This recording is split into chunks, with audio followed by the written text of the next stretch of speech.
In this video, I'm going to show you how to search for scholarly materials using the search strategy that we talked about in the previous video. Our search strategy looks like this. We're going to take this and use it on the MU Libraries website. In previous videos, I talked about the importance of the MU Libraries website and why you should start your searching for scholarly materials there. You should not be using Google for this. Why? Short answer, you're not going to find much on Google. Our website is the best place to start. The MU Libraries website is library.missouri.edu, and that's where we want to be right now. We're looking at the gray box in the center of the page with the tabs for Discover at MU and Books and Media. I cover these searches in other videos. Right now, we're going to stay on the Discover at MU search, which is primarily searching for online materials. Now, you might remember that we have a whole lot of search strategy and only one little small box in the middle of the page. What do we do here? Well, we could click on the advanced search button right next to the search box. And what happens? We get a full expanded search page. At the top is 3 boxes instead of just 1, and the boxes are separated by and. Look at our search strategy, 3 concepts separated by and. We can just put each concept right into each of these boxes. Let's try it.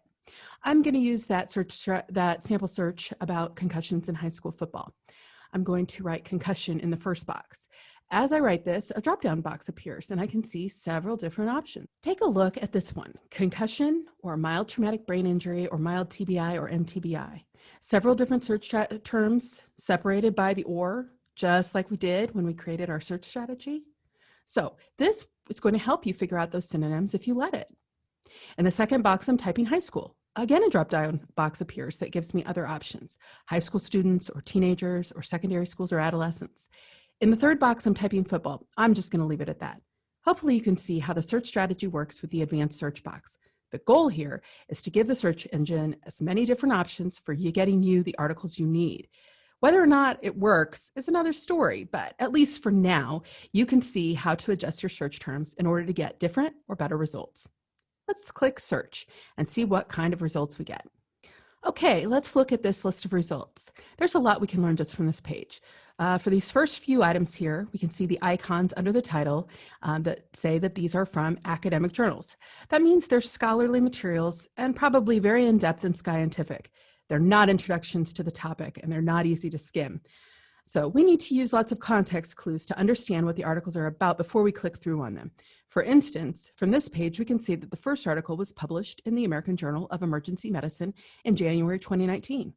The second article has a list of subject keywords that include both brain concussion and high school athletes. So those could be really relevant. I'm going to scroll down further and see what other kinds of results we have. Here's one, number 8 on the search results list. It's an ebook. You can see the PDF link under the title and you can download that book and read it on your device. The 2 results under the ebook look good. This one, number 9, is a longitudinal investigation of symptom recovery following concussion in youth soccer. Hey, let's click on that title and see what we can see. Okay, when you click on the title, it's not going to take you to the article. Instead, it takes you to a bibliographic citation, which includes an abstract for the article. This is useful. It takes a lot less time to skim an abstract than a scholarly journal article. Let's say this article looks interesting to you. The next step could be to click on this gold button that says Find it at MU. Let's do that. When it opens, it doesn't really open the old way. So do what it tells you to do up here and click on the link to open it in a new window. Okay, see, now we can see the whole article. And as I told you, it's a whole read in itself. Right now, you're just looking for promising search results. Are you really going to sit down and read this whole article? A better choice might be to collect some articles and links that look promising. And then at a later time, when you're in a place to sit and read, you'd actually read through what you saved. So let's go back to that search result. And I'm going to point out that you should not copy the URL out of this search result, the URL box, and save that URL for later. That's a session URL. It's going to expire. Instead, you want to use the permalink on the right sidebar and copy that. Or you can email this to yourself or save it to Google Drive, whatever works best for you.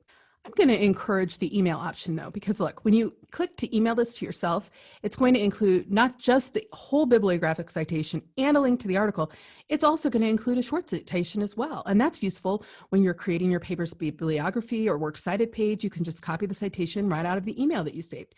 You can even choose what citation format you want. Okay, let's go back to our search results and look at this a little closer. Take a look at the left sidebar.